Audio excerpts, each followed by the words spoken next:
오늘은 이제 성탄 주일로 예배를 드리고 25일은 성탄절로 성탄절 예배를 드립니다. 예배에 많이 참여하셔서 특별히 성탄의 은혜를 많이 받으시기 바랍니다. 자, 오늘은 우리 성탄 주일을 맞이해서 구약 성서에 있는 이사야서에 나와 있는 아하스 왕 때 일어났던 일을 함께 살펴보려고 합니다.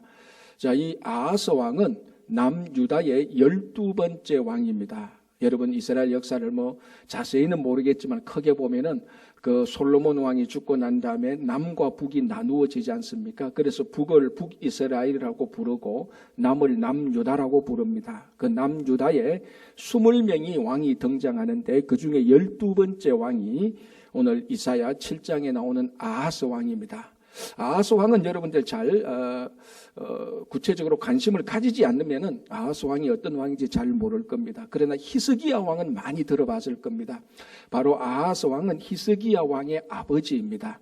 그리고 우리 남유다에서 20명의 왕 가운데 가장 위대한 2명의 왕 히스기야 왕과 요시야 왕이 있는데 바로 이 히스기야 왕의 아버지가 아하스 왕인데 12대 왕이죠.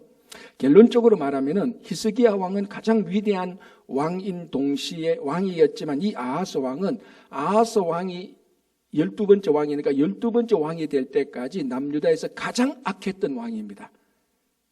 물론 그 다음에 히스기야의 아들 므낫세가 나타나서 아하스 왕의 악행을 이길 만큼 악행을 했지만 아하스 왕이 자기가 등장할 때까지 자기보다 더 악한 사람이 없을 정도로 우상을 숭배했고 백성들을 압제했던 그런 왕입니다. 자, 이 아하스 왕하고 오늘 성탄절하고 무슨 상관이 있을까라는 이제 이런 궁금증이 있는데 우리들은 성경을 아니까 바로 이 아하스 왕에게 하나님께서 징조를 줍니다. 그 징조가 처녀가 잉태하여 아들을 낳으니 그 이름을 임마누엘이라 하리라. 이게 성탄절의 가장 핵심 골자 아닙니까? 참 그러니까 한번 생각해 보십시오. 이 남유다의 왕 가운데 가장 악했던 왕에게 가장 귀중한 성탄의 메시지를 준다는 것입니다.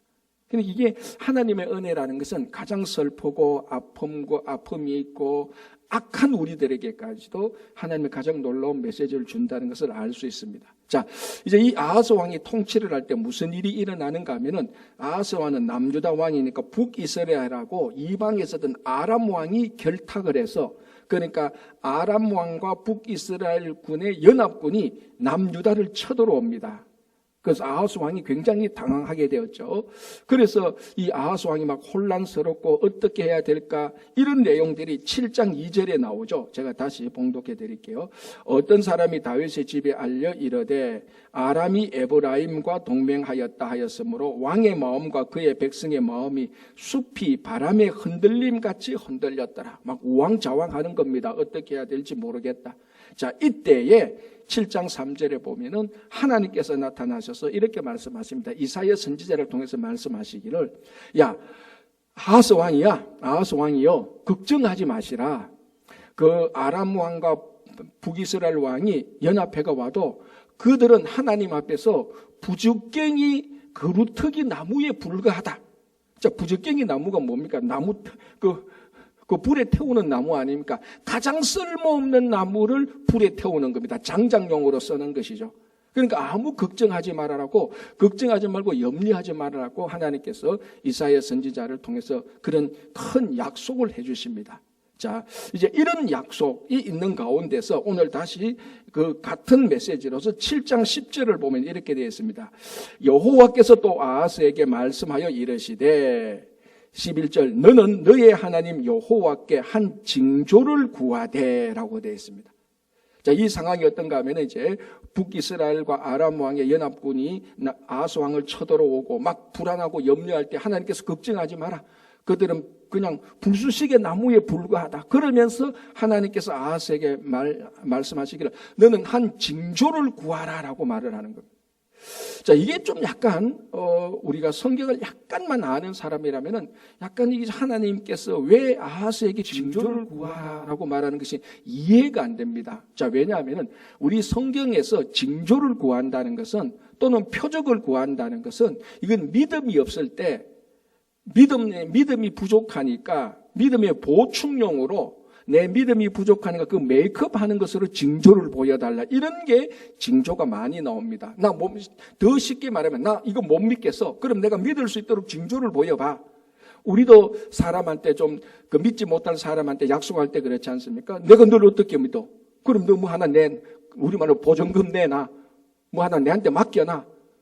이렇게 우리가 얘기를 많이 하지 않습니까? 그리고 하나님과의 관계에서 나 하나님 못 믿겠습니다. 그럼 하나님 내 믿을 수 있도록 징조를 보여주십시오. 이런 식으로 많이 나옵니다. 가장 대표적인 게 도마가 그렇지 않습니까? 예수님의 제자 가운데. 예수님이 부활하신 예수님께서 제자들에게 나타났을 때 도마는 그 자리에 없었습니다. 처음에. 그래서 부활하신 예수님을 만난 제자들이 나중에 도마를 만나서 야 우리가 부활하신 예수를 만났다라고 말하니까 도마가 뭐라고 말합니까? 나는 그거 못 믿겠어. 나는 만약에 그 예수님이 내 앞에 나타난다 하더라도 나는 그의 손의 못자국과 옆구리의 창자국을 내가 보고 만져봐야 내가 믿겠어. 그렇게 말했단 말이죠. 자, 그러면은 이 도마가 손의 못자국, 예수님께 부활하신 예수님의 손의 못자국과 옆구리의 창자국, 이거 뭘 의미하니까? 부활하신 징조죠. 나는 부활하신 예수님을 너희들이 만났다고, 나는 부활하신 예수님, 부활의 부활하신 예수님이 진짜 십자가에 못 박혀서 돌아가신 그 징조 있잖아. 손의 못자국과 옆구리의 창자국. 나 그거 보고 봐야 믿겠어라고 그랬습니다. 그때 예수님께서 도마에게 나타나지 않습니까? 자, 도마야, 손의 못자국과 이 옆구리에 너가 한번 만져보라 그랬지 않습니까? 그래서 예수님께서 도마에게 말하기를, 야, 보고 믿는 것보다 보지 않고 믿는 자가 복되다. 이렇게 말해서 우리가 도마를 의심 많은 제자 도마라고 이렇게 성경 공부를 했지 않습니까? 자, 이 도마가 징조를 구한 것은 못자국과 창자국 징조를 구한 것은 믿음이 부족했기 때문에 그 믿음의 보충용으로 징조를 구했습니다. 자, 이런 징조는 온전한 믿음을 가지기 부족하기 때문에 좋은 믿음이 아니죠. 그죠? 자, 그런데 하나님께서 아하스에게 징조를 구하라라고 그럽니다. 이 좋은 믿음 아닌 걸 권면하고 있는 이런 셈이 되는 겁니다. 자, 또 이 징조는 바리새인과 사두개인들이 예수님에게 나타나서 당신이 선지자거든 아니면 당신이 메시아거든 하늘에서 내려온 표적을 보여달라. 이 표적이 바로 오늘 본문에서 말하는 징조하고 같은 말이거든요. 그러니까 이 바리새인과 사두개인들이 우리 마태복음과 마가복음을 보면 예수님을 시험하고자 이 사람이 메시아인지 아닌지 선지자인지 아닌지 한번 테스트 해보자. 그 테스트 하려면 뭐냐? 눈에 보이는 징조 표적을 보여달라 이런 내용이었거든요. 그러니까 이 징조를 구한다는 것은 믿음이 부족해서 믿음의 보충용으로 징조를 구하거나 아니면 누구를 시험해 보려고 테스트해 보려고 하는 게 징조를 구하는 건데 이게 우리 믿음과 연관해서는 다 좋은 의미가 아니거든요. 자, 그런데 하나님께서는 아하스에게 하나님께서 내가 너를 도와준다. 걱정하지 마라. 이렇게 말해놓고 징조를 구하라고 말합니다. 아니, 이거는 오히려 아하스가 하나님께서 나를 도와주신다고요? 나 그거 믿기 부족한데요? 그럼 징조를 보여주십시오. 이건 아하스가 하나님에게 믿음이 부족하니까 징조를 구하는 것은 그래도 이게 논리적으로 맞는데 하나님이 아하스에게 징조를 구하라고 말하는 것은 이건 참 지금까지 우리가 성경에 나타난 징조의 내용으로 보면 잘 안 맞거든요. 왜 하나님은 아하스 왕에게 도와준다고 말을 하면서 징조를 구하라고 말할까? 그걸 이제 여기 오늘 이 본문의 키 포인트입니다. 자, 결론적으로 말하자면 여기서 하나님께서 말했던 징조는 지금 앞에서 제가 말했던 징조하고 성격이 다릅니다. 여기서 징조는 지금까지 징조를 구한다는 것은 내가 이거를 믿으려고 징조를 구합니다. 도마가 부활하신 예수님을 믿기 위하여서 못자국과 창자국의 징조를 구하는 것이죠. 그런데 오늘 하나님께서 아하스에게 징조를 구하라는 것은 아하스가 하나님을 믿는 게 부족하기 때문에 그러니까 하나님이 내가 너를 도와준다라고 말을 했는데 아하스가 그거 믿는 거 부족했기 때문에 징조를 구하라. 그게 아니고 아하스 너가 믿는다면은 징조를 구하라는 겁니다. 이게 무슨 말인가 하면은 우리가 율법은 구원받기 위해서 율법을 행하는 것이 아니고 구원을 받았기 때문에 율법을 행하는 겁니다. 우리가 선을 행하는 것은 예수 그리스도를 믿고 구원을 받았기 때문에 선을 행하는 겁니다.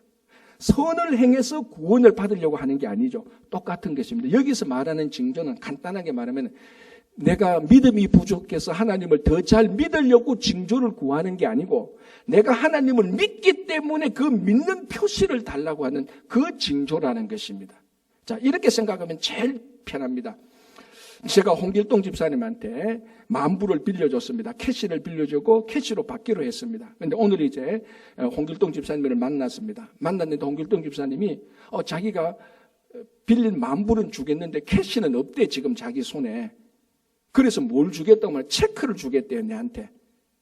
그러면 제가 이 체크를 받을까요, 안 받을까요? 여러분 같으면 어떻게 하십니까? 제가 여러분들이 저한테 만불 빌렸다 칩시다. 제가 예를 들어서 집사님한테 집사님 지금 제가 캐시가 없는데 제가 체크 드릴게요 하면 여러분 제 체크를 받겠어요, 안 받겠어요? 자, 여기에는 하나의 중요한 전제가 있습니다. 이 홍길동 집사가 내한테 체크를 주려 할 때 내가 이 사람을 믿으면은 받지요. 뭘 믿냐? 이 사람 어카운트, 이 사람은 평소에 신실하기 때문에 내한테 만불을 체크를 끊어준다 그랬는데 이 사람은 신실하기 때문에 내한테 체크를 끊어주는 그 어카운트에 만불 이상이 있을 거야. 믿으면 제가 괜찮습니다. 예, 만불 체크 주세요. 해서 뭐 오늘 오후나 그 다음날 가서 제 은행에 디파짓 하면 되는 겁니다. 그런데 홍길동 집사를 제가 평소에 보니까 이 사람 늘 말만 하고 신실하지 못해. 늘 재정적으로 불신이 있어. 그리고 지금 만불 내한테 준다고 말하는데 체크 보니까 아무리 생각해도 홍길동 집사 어카운트에 만불이 없을 것 같아요. 그럼 제가 어떻게 합니까? 만불을 안 받죠. 받으면 내 은행에 바운스가 나니까. 요거하고 똑같습니다. 여기서 말하는 징조는 하나님께서 내가 홍길동 집사한테 체크를 받을 때는 이 홍길동 집사를 믿기 때문에 체크를 받는 겁니다. 요 체크가 징조입니다. 하나님께서 우리에게 체크를 주신다는 게 아니고 내가 하나님께서 아하스 왕에 내가 너를 도와줄 테니까 걱정하지 마라. 이 징조로서 도와주는 확실한 약속으로서 징조를 구하라는 겁니다. 그러면은 아하스가 그 징조를 구한다는 것은 하나님께서 나를 도와주시는 것을 믿기 때문에 징조를 구하는 겁니다. 믿으려고 징조를 구하는 게 아니고 믿기 때문에 징조를 구하는 거죠. 이거는 다르죠. 내가 믿음이 부족해서 징조를 주시오 이게 아니고 나 하나님 믿습니다. 그 믿음 때문에 징조를 구하는. 오늘 하나님께서 아하스에게 징조를 구하는 건 바로 징조를 구하라고 요청한 건 이겁니다. 그러니까 쉽게 말하면 내가 너를 도와줄 테니까 걱정하지 말고 내 도움을 받아 이 말입니다. 그러니까 이렇게 징조를 주어서 우리들의 믿음을 확실하게 굳히는 겁니다. 확실한 그 믿음의 표시를 가지고 다니도록 하는 겁니다. 자, 이런 하나님께서 이렇게 징조를 주시는 이유는 뭔가 하면 우리의 믿음을 흔들리지 않도록 확신하게 지금 있는 이 믿음이 흔들리지 않도록 굳게 잡아주는 그런 목적이 있다는 겁니다. 그리고 우리가 그런 어려운 가운데서 이 믿음의 표시를 가지고 있을 때 또 다른 믿음이 온다 할지라도 우리는 이 믿음의 표시가 있기 때문에 또 다른 믿음을 넉넉히 이길 수 있는 것입니다. 약간 다른 얘기지만 여러분 이런 사실이 있습니다. 닐 민츠만이라는 사람이 10년 전에 자기 딸이 알 수 없는 진짜 미스테리한 교통사고로 죽었습니다. 그래서 한 10년 동안 이 민츠만은 그게 이해가 안 됐습니다. 이해도 안 되고 자기 딸이 죽었던 것이 너무 가슴이 아프고 그래서 10년 동안 그걸 극복하려고 하나님께 기도하고 말씀도 보고 했는데 참 그게 안 됐거든요. 그런데 10년 됐을 때 어느 날 또 그날 또 뭐 성경을 보고 말씀을 보고 하나님이 왜 그때 그런 일이 일어나 고민하다가 잠이 들었는데 이게 뭐 꿈인지 환상인지 모르는 하여튼 신비한 분위기 속에서 하나님께서 나타나셨단 말이죠. 우리 진짜 사도 바울의 표현이 아마 환상 중에 봤다고 그렇게 볼 수 있을 겁니다. 그래서 하나님께서 나타나니까 민츠만의 사람 딱 보니까 이거 분명히 성경에 있는 그 하나님 같거든요. 그래 하나님 이제 우리 말하면 이제 나타나셨군요. 이렇게 말하니까 하나님께서 내가 네 고민 다 안다. 너 지난 10년 동안 아픔 다 아는데 너 딸 스테이시에 대해서 걱정하지 마라. 이 하늘나라에서 아주 잘했다. 행복하게 사랑받고 있으니까 이제 너 그 고민 거두고 이제 마음 편안하게 살아라. 그리고 너도 나중에 하늘나라 와서 너 딸하고 살아. 이렇게 하나님께서 음성을 들려주니까 너무 위로가 되고 기쁜 거예요. 근데 이게 민츠만의 사람이 이게 지금 자기 생신은 아니니까 그렇게 이렇게 말합니다. 하나님, 제가 하나님께서 이렇게 말씀해 주시니까 내 딸 스테이시가 하늘에서 너무 평화롭고 사랑받고 행복하게 산다는 것을 제가 알겠습니다. 그러면 내가 이 환상에서 벗어나면은 내가 또 흔들릴 수가 있으니까 오늘 하나님께서 내게 주신 이 말씀의 표시로, 이 말씀이 사실이라는 표시로서, 내가 그것을 믿음의 표시로서, 앞으로 살아가면서 흔들리는 표시로서 징조를 주십시오라고 말을 했다. 그러니까 하나님께서 알았다. 내가 너에게 징조를 줄 테니까 지금 내가 두 눈을 뜨고 네 방을 살펴보라 그랬어. 근데 꿈인 줄 환상 가운데서 일어나서 이렇게 보니까 그 앞에 시계, 그 디지털 시계가 딱 보이는데 보니까 오전 5시 22분인 거예요. 그때 이 민치만내는 사람이 그 5시 22분을 보면서 하나님께서 정말로 우리 딸 서태희씨가 하늘나라에 잘 있다는 징조를 갖게 되었습니다. 왜냐하면 그 5시 22분에 10년 전에 5월 22일 날 서태희씨가 교통사고를 나서 죽었거든. 물론 이 실제적인 애안은 약간 조심스럽기는 합니다. 약간 미스테리한 이야기가 있기 때문에. 그래서 혹시나 여러분들도 기도하면서 숫자를 보여주십시오. 이 징조. 그렇게 말할까봐 약간은 조심스럽지만은 그런 것을 걷어내고 징조라는 의미를 보면은 우리가 믿지 못해서 징조를 구하는 게 아니고 믿기 때문에 징조를 구하는 게 바로 이거라는 것입니다. 그래서 여러분, 우리들이 그 믿음이 흔들리지 않도록 우리들의 아픔 속에서 위로하기 위해서 하나님께서 우리들에게 징조를 주시는데, 물론 오늘 이 민츠만이라는 사람에게 있어서 구체적으로 신비한 방법으로 우리들에게 징조를 주시는 특별한 경우도 있지만, 하나님께서 오늘 우리에게 모든 사람들에게 확실한 징조를 주시는 것은 두 가지입니다. 그게 바로 성탄의 은혜 때 오늘 이 본문에서 말하고 있는 임마누엘, 예수 그리스도가 우리 가운데 오셨다는 사실이고, 또 하나는 바로 모든 사람에게 확실한 징조를 주시는 것은 승리와 부활과 그리고 영광이라는 징조를 그것은 바로 십자가입니다. 그래서 여러분들이 믿기 위해서 십자가를 보는 것도 중요하지만 우리가 저 십자가를 믿기 때문에 저 십자가에서 우리들에게 주는 위로와 능력과 치유와 그 힘이 이 십자가라는 징조 안에 이 십자가 징조가 우리들에게 주는 것입니다. 그래서 오늘 하나님께서 이 아하스 왕의 징조를 구하는 것은 간단합니다. 내가 너에게 도움을 줄 때는 이 도움을 받아라라는 것입니다. 오늘 성탄절 때 하나님께서 예수 그리스도를 우리들에게 보내주셔가지고 이 예수 그리스도를 통해서 너희들이 구원을 받아라라는 이 영원한 징조, 처녀가 아이를 낳은 그 징조가 우리들에게 주어지는 날이 그게 바로 성탄절입니다. 그래서 여러분들이 이 징조의 은혜, 성탄의 은혜를 누리시기를 바랍니다. 자, 그러니까 12절에 보십시오.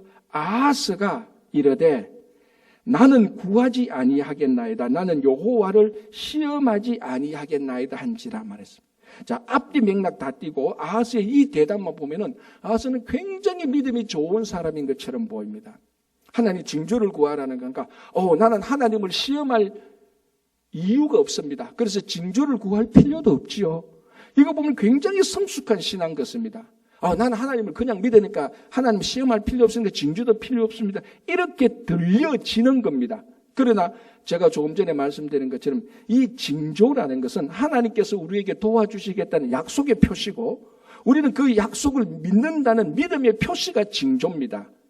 그러니까 믿음이 부족해서 보충하는 것으로 징조가 아니고 하나님을 시험하고자 하는 징조가 아니고 하나님께서 내게 도움의 약속을 주신 그 표시를 믿음으로 받는다는 표시가 바로 징조입니다. 그러면은 아하스가 나는 징조를 안 받겠습니다라고 말하는 것은 뭡니까? 하나님의 도움을 안 받겠습니다라는 말하고 똑같습니다.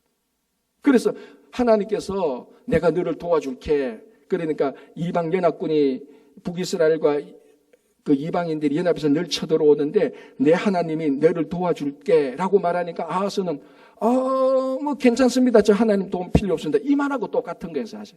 그런데 하나님 도움 필요 없습니다라고 딱 대놔놓고 말하기 어려우니까 한 가지 핑계를 대죠. 저는 하나님을 시험할 이유가 없습니다. 그러니까 하나님을 시험할 이유가 없으니까 징조도 필요 없습니다. 이렇게 좋은 변명을 하고 있는 겁니다. 궁극적으로는요. 10절, 11절, 11절은 이렇게 됩니다. 하나님께서 내가 너를 도와줄 것이다 라고 말하니까 아하스는 저는 하나님의 도움 필요 없어요. 이 말하고 똑같습니다.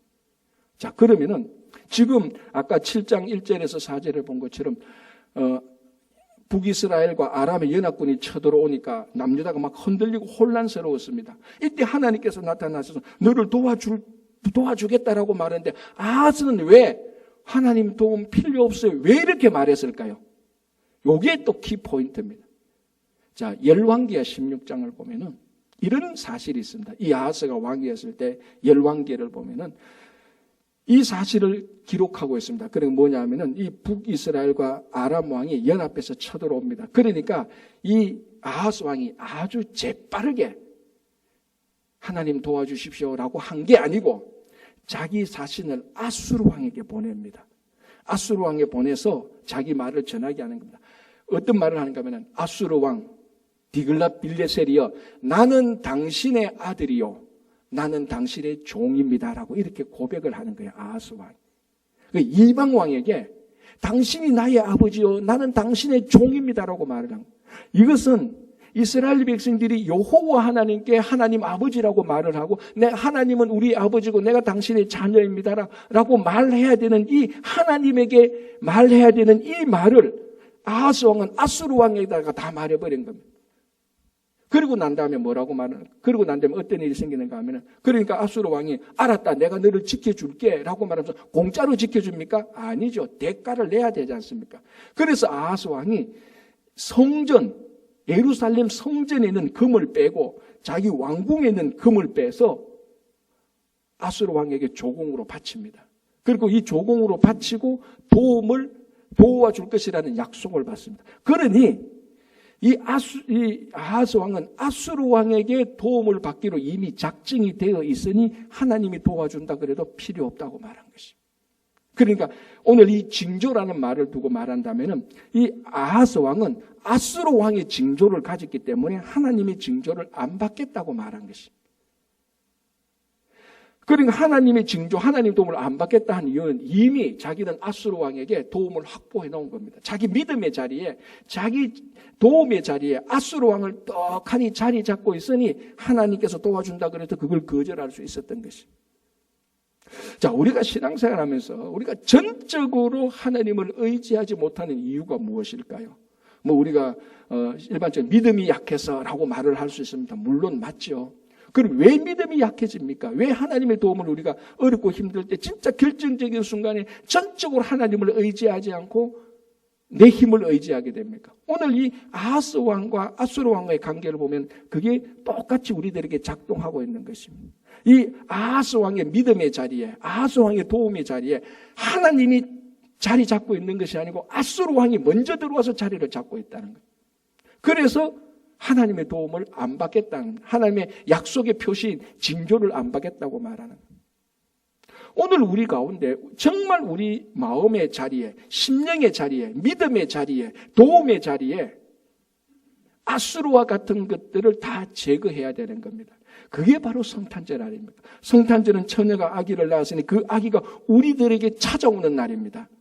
그래서 우리는 그 아기 예수를 영접하게 될 때 지금까지 우리 심령의 자리에 믿음의 자리에 있었던 아수르와 같은 것들을 다 제거하고 다 나가게 하고 그 예수 그리스도를 우리가 영접하게 될 때 우리가 평생 예수 그리스도를 주님으로 모시고 평생 어려우나 즐거우나 힘드나 괴로우나 전적 하나님을 의지하게 되는 것입니다. 그래서 성탄절이라는 것은 이 아기 예수 그리스도를 영접한다는 것은 우리 안에 있는 모든 아수르와 같은 것, 나의 경험과 지혜, 내 탐욕과 물질과 권력과 명예와 인기와 어떤 사람들에 대한 존중과 어떤 사람에 대한 숭배와 어떤 사상과 이데올로기 이런 것들이 우리 믿음과 도움의 자리에 꽉 차가 있다면 오늘 아하스가 아수르를 제거하고 하나님의 도움을 받아야 되는 것처럼 우리도 우리 속에 있는 그런 것들을 다 제거하고 이 성탄절에 우리에게 오신 예수 그리스도를 영접하게 될 때 전적으로 우리는 주님께서 주신 징조를 받고 주님에게 의지할 수 있는 것입니다. 자, 13절 보겠습니다. 자, 아하스가 노라고 말을 했습니다. 자, 쉽게 말하면 지금 대화가 어떻게 흘러가는가 하면 하나님이 내가 너를 도와주겠다라고 말하니까 아하스가 괜찮습니다. 필요 없습니다라고 이렇게 말을 했습니다. 자, 13절에 이렇게 말하죠.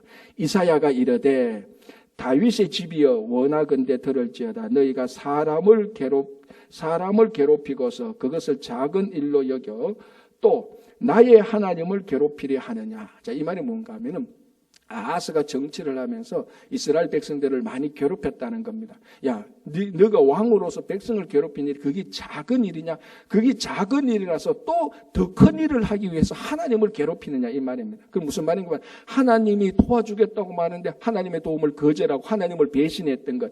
이렇게 해서 네가 하나님을 또 괴롭히느냐? 이런 책망입니다. 자, 그리고 난 다음에 14절에 그러므로 주께서 친히 징조를 너희에게 주실 것이라 라고 말합니다. 이것도 가만히 보면 좀 대화가 자연스럽지 않아요. 왜냐하면은 하나님께서 하나님을 배신하고 하나님의 도움을 받지 않고 아수르를 섬기는 아하스 왕에게 책망을 했다면 그 책망에 합당한 징계를 내려야 되는 겁니다. 너 나를 배신했구나. 내가 너를 지금까지 도와줬는데 너가 나를 배신하고 아수르 왕에게 의지하는구나. 그러면 내가 너를 심판하겠다라는 심판의 메시지가 들어왔는데 책망을 하고 심판의 메시지가 들어와야 되는데 13절에 그 잘못된 것은 책망은 했는데 14절에 보면 그럼에도 불구하고 하나님은 아하스에게 뭐라고 말합니까? 징조를 보여주겠다고 말을 합니다. 아니 하나님은 무엇이 아쉬워서 보십시오. 아하스 왕에게 왜 징조를 억지로 보여주겠다, 징조를 주겠다고 말을 하고 도움을 주겠다고 말을 하는데 아하스는 싫다고 말을 합니다. 싫다고 말하는 아하스에게 또 가가지고 내가 너에게 또 도와주겠다고 말을 하는 거예요.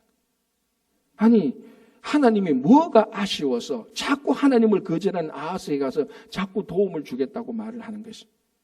책망은 해놓고 책망하면 심판을 하면 되는데 책망은 해놓고 그래도 내가 너를 도와줄게 라고 말을 하는 거예요. 왜요? 이게 바로 하나님의 일방적인 또는 강권하시는 은혜라는 것입니다. 정상적으로 보면 지금 아하스는 책망을 받았으니 심판을 받아야 됩니다. 정의의 심판을 받아야 됩니다. 하나님의 공의의 심판을 받아야 되는 사람입니다. 그런데 공의의 심판을 받지 않고 하나님의 도움을 받고 하나님의 징조를 받고 은혜를 받는단 말이죠. 그러니까 이걸 우리가 흔히 말하는 강권하시는 하나님의 일방적인 은혜라는 것.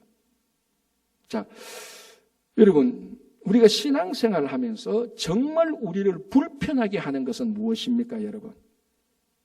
어떤 사람이 이렇게 말했습니다. 내가 신앙생활하면서 참 불편하게 하는 것은 하나님의 은혜가 자기는 불편하다는 겁니다. 이 납득이 안 되죠. 우리가 하나님의 은혜 때문에 사는데 하나님의 은혜로 구원받고 하나님의 은혜 때문에 내가 풍성하게 사는데 신앙생활하는데 하나님의 은혜가 제일 좋은데 왜 하나님의 은혜가 불편해? 라고 말합니다. 그래서 이 사람이 불편하시는 하나님의 은혜는 자기에게 임한 하나님의 은혜가 불편한 게 아니고 다른 사람에게 임한 하나님의 은혜 그걸 보니까 불편하다는 겁니다. 무슨 말인가 하면은 다른 사람을 보니까 저 사람은 하나님께 심판을 받아야 될 사람이에요. 아무리 봐도 징계를 받아야 될 사람인데 하나님이 저 사람에게 은혜를 주시는 거예요. 그게 너무너무 불편한 거예요. 여러분 그런 일 안 당했습니까? 저는 그런 일 가끔 봅니다. 목회하다가 하나님 저런 사람은 하나님 심판해야 됩니다. 하나님 저런 사람이 교회를 망가뜨리고 저런 사람이 교회를 망가뜨리고 저런 사람이 성도를 아프게 합니다. 하나님 속히 심판해 주십시오. 하나님 공의 하나님이 아닙니까? 그런데도 보니까 은혜를 임해. 너무너무 불편해요. 여러분 그런 경우 없습니까? 짠 쉽게 말해 내가 나의 대적자에게 나의 원수에게 하나님께서 은혜를 주신다는 것. 너무 그게 불편하다는 거예요. 그래서 그 사람은 내가 신앙생활하면서 진짜 불편한 것은 하나님의 은혜 때문이라고 말하는 거예요. 내게 임한 은혜가 아니고 다른 사람에게 임한 은혜가 불편하다는 거예요.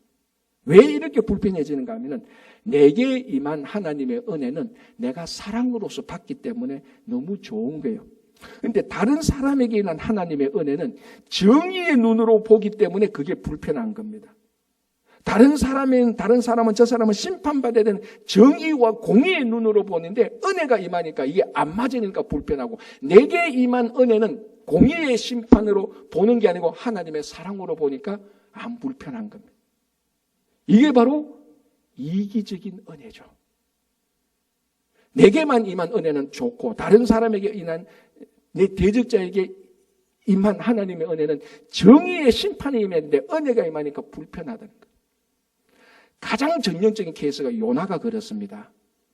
하나님께서 요나에게 니느웨에 가서 말씀을 선포하라는 건 니느웨는 요나가 니느웨는 절대로 못 가거든. 왜? 자기가 원수니까. 한국하고 일본하고 관계 비슷하니까. 그래서 다시스로 도망가다가 다시 콜링을 받아가 니느웨로 가지 않습니까? 니느웨 가서 딱 한마디 하지 않습니까? 40일이 지나면 이 성이 망할 건데. 그런데 니느웨 사람들이 그 얘기를 듣고 다 회개하고 하나님의 은혜를 받아서 하나님의 뜻을 돌이켜가지고 니느웨를 멸망하지 않아 버렸어요. 하나님의 은혜가 임했단 말이죠. 누가 제일 열받았습니까? 요나가 열받은 거예요. 하나님, 이 니느웨는 하나님의 은혜가 임할 게 아니고 심판을 임해야 되는데 왜 하나님께서 은혜를 주십니까? 그게 요나가 얼만큼 싫어했는가 하면 죽기만큼 싫어했습니다. 요나서요 4장 2절 중간에서 3절이 요나서가 이렇게 말합니다. 니느웨 도시에 은혜를 주는 하나님에게 요나가 이렇게 컴플레인합니다. 주께서는 은혜로우시며 자비로우시며 노하기를 더디하시며 인애가 크시사 뜻을 돌이켜 재앙을 내리지 아니하시는 하나님이신 줄을 내가 알았음이니이다. 여호와여 원하건대 이제 내 생명을 거두어 가소서. 사는 것보다 죽는 것이 내게 나음이니이다. 뭡니까? 내가 하나님은 은혜로우신 줄 내가 아는데 그 은혜가 니느웨에게 임하니까 차라리 날 죽여달라는 거야. 여러분, 그러니까 요나가 생각하기에 심판을 받아야 될 니느웨의 하나님의 은혜가 임하는 걸 보고 요나는 차라리 내가 죽고 말지 이렇게까지 말했습니다. 그리고 요나에게는 니느웨에게 임한 하나님의 관건적인 일방적이더니까 자기 차라리 죽는 것이 나을 만큼 싫어했던 것입니다. 지독하게 하나님의 은혜를 지금 싫어하고 있습니다. 자기에게 임한 은혜가 아니고 원수에게 임한 은혜가 지독하게 싫은 겁니다. 목숨보다도 더 싫은 겁니다. 아까 제가 처음 말씀드린 것처럼 보면 하나님 저 사람은 좀 심판을 해줘야 되는데 왜 은혜를 임합니까? 내게 임한 은혜가 아니고 원수에게 임한 은혜가 너무너무 불편하다는 거예요. 그래서 그 사람은 내게 진짜 불편하게 하는 것은 하나님의 은혜라고 말하는데 이걸 뒤집어 보면은 왜 우리가 이런 은혜가 불편한가 하면은 나는 요나고 나는 이사야고 나는 히스기야라고 생각을 하기 때문에 이 은혜가 불편한 거예요. 내가 바로 아하스였고 내가 바로 니느웨 사람이었다고 생각하면은 하나님의 은혜가 불편하지 않는 것입니다. 오늘 하나님께서 하나님의 은혜를, 하나님의 도움을 계속 거절하는 이 아하스에게 하나님은 계속해서 강권적으로 가셔가지고 내가 너를 도와주겠다. 너가 거절해도 나는 너를 도와주겠다. 내가 너에게 징조를 보여주겠다고 계속해서 강권적으로 정말로 가장 악했던 왕에게 지금 당장 심판을 해도 속이 시원할 이 왕에게 하나님께서는 은혜를 선포하고 계시는 것입니다. 선탄의 은혜라는 것은 바로 니느웨와 아하스에게 임한 그 은혜가 임하는 것이 성탄의 은혜입니다. 그래서 이 성탄절을 보면서 내가 바로 니느웨의 사람이었고 내가 바로 아하스였다고 생각을 하게 될 때 예수 그리스도가 이 땅에 오신 목적이 진짜 무엇인지를 알게 되는 것입니다. 그때서야 이기적인 은혜에서 벗어나서 정말 하나님의 사랑이 무엇인지, 정말 은혜가 무엇인지를 우리가 알게 되는 것입니다. 자, 그래서 하나님께서 징조를 보여주겠다. 내가 너를 도와주겠다는데 그 징조의 표시가 뭐냐면은 처녀가 잉태하여 아이를 낳을 것이다라는 거예요. 성경 어디를 봐도 처녀가 잉태하여 아이를 낳겠다는 이 기적을 베푸는 신은 아무도 없었습니다. 어떤 신도 처녀가 잉태하여 아이를 낳도록 하는 신은 없었습니다. 유일하게 생명과 창조를 다루시는 하나님만이 할 수 있는 겁니다. 이 징조의 의미가 뭐라고 했습니까? 이 징조는 즉 아하스를 도와줄 수 있는 이 징조의 약속의 표시는 오직 처녀가 아이를 낳는 것처럼 하나님만 할 수 있는 도움을 주겠다는 겁니다. 얼마나 큰 은혜입니까? 이런 큰 은혜를 아하스는 거절하고 있는 것입니다. 그럼에도 불구하고 하나님은 따라가면서 강권적으로 은혜를 주시는 것입니다. 이 도움은 다른 이방 사람이나 이방 신이나 어떤 세상의 어떤 것도 늘 도와줄 수 없어. 처녀가 아이를 낳는 이 징조를 주겠다라고 말합니다. 자, 그렇다면 처녀가 아이를 낳았는데 이 아이를 임마누엘이라고 하는데 이 징조가 실제로 이루어져서 그 징조의 도움의 은혜를 받는 사람은 아하스가 아니고 누굽니까? 오늘날 우리라는 겁니다. 아하스 때는 처녀가 잉태할 아이를 낳지 않았습니다. 징조에 대한 약속만 주셨지. 그러나 아하스 때로부터 세월이 흘러서 지금으로부터 2000년 전까지, 그리고 아하스가 기원전 한 730년 전 사람이니까 그로부터 730년 정도 흘러서 예수 그리스도께서 이 땅에 오심으로 말미암아 하나님께서 아하스에게 약속된 징조가 실제적으로 이 땅에서 이루어진 것입니다. 그 징조가 이루어진 것, 하나님의 전적인 도움, 구원의 도움이 이루어진 그 혜택을 오늘 우리가 받고 있습니다. 그게 바로 성탄절이고 성탄의 은혜라는 것입니다. 그래서 하나님께서 이 아이를 임마누엘을 해라. 임마누엘인데 임마누엘 뜻이 뭡니까? 내가 너와 함께 하겠다라는 것입니다. 아하스는 나는 하나님 싫어요. 나는 아수르 왕과 함께 할 거예요. 라고 했던 사람입니다. 그럼에도 불구하고 하나님은 아하스에게 가서 내가 너와 함께 하겠다라고 말합니다. 아하스는 아니요. 나는 아수르 왕과 함께 할게요. 이런 배은망덕한 하나님을 배신한 이 사람에게 하나님께서 찾아가셔서 징조를 주며 임마누엘 내가 너와 함께 하겠다라고 말했습니다. 이게 하나님께서 성탄의 은혜 예수 그리스도를 우리에게 보내주심으로 말미암아 우리에게 주시는 일방적인 강권적인 은혜입니다. 그 은혜를 아하스와 니느웨 같은 우리가 지금 받고 살고 있는 것입니다. 그래서 이 성탄을 우리가 지나면서 심판과 정의와 공의의 하나님도 중요하지만은 그것을 뛰어넘는 니느웨와 아하스와 같은 나에게 내가 하나님을 배신하고 하나님과 함께하지 않았음에도 불구하고 끝까지 나를 찾아오셔서 나를 추격까지 하면서 오셔서 가지고 내가 너와 함께 하시겠다는 이 임마누엘의 하나님을 경험하는 것이 성탄절의 본질입니다. 이 임마누엘의 하나님이 우리와 함께 했었던 그 징조를 우리가 가지고 있으면서 신앙생활할 때 이 세상에 어떤 외로움도 이길 수 있고 이 세상에 어떤 소외도 이길 수 있고 이 세상에 어떤 연약함도 넉넉히 이길 수 있는 것입니다. 왜? 이 임마누엘 하나님은 오직 여호와 하나님만이 처녀가 아이를 낳을 수 있는 그 기적을 베풀 수 있는 여호와 하나님만이 우리와 함께 할 수 있는 사람이 영원토록 우리와 함께 하지 못합니다. 물질이 우리와 영원히 함께 합니까? 그렇지 않습니다. 인기가 영원히 함께 합니까? 그렇지 않습니다. 오직 여호와 하나님만이 우리와 영원토록 함께하는 그 삶을 살아가기 시작하는 날이 바로 성탄절입니다. 그래서 다시 한번 우리가 이 성탄절에 찾아오는 예수 그리스도를 영접함으로 우리 속에 있는 아수르 왕과 같은 것들을 다 제거하고 그 예수 그리스도를 우리가 믿음으로 그 십자가를 위해 영원한 징표를 삼음으로 우리가 승리와 그리고 예수님의 마음과 회복의 삶을 살아가시는 성탄절이 되시기를 바랍니다. 기도하겠습니다. 하나님 아버지 감사합니다. 우리는 아하스 왕처럼 늘 주님을 멀리 떠나고 세상에 좋아서 세상을 짝하고 세상을 친구 삼아서 세상과 동행하지만 하나님 아버지께서는 굳이 멀리 도망가는 우리를 추격하기까지 따라오면서 임마누엘이라고 불러주시는 주님, 이 성탄절에 우리 속에 믿음의 자리와 도움의 자리를 차지하고 있는 아수르와 같은 것들을 다 제거하고 이제 임마누엘의 하나님을 우리의 영원한 하나님으로 섬기며 주님과 동행하는 성탄절이 되게 하여 주시옵소서. 예수님 이름으로 기도합니다. 아멘.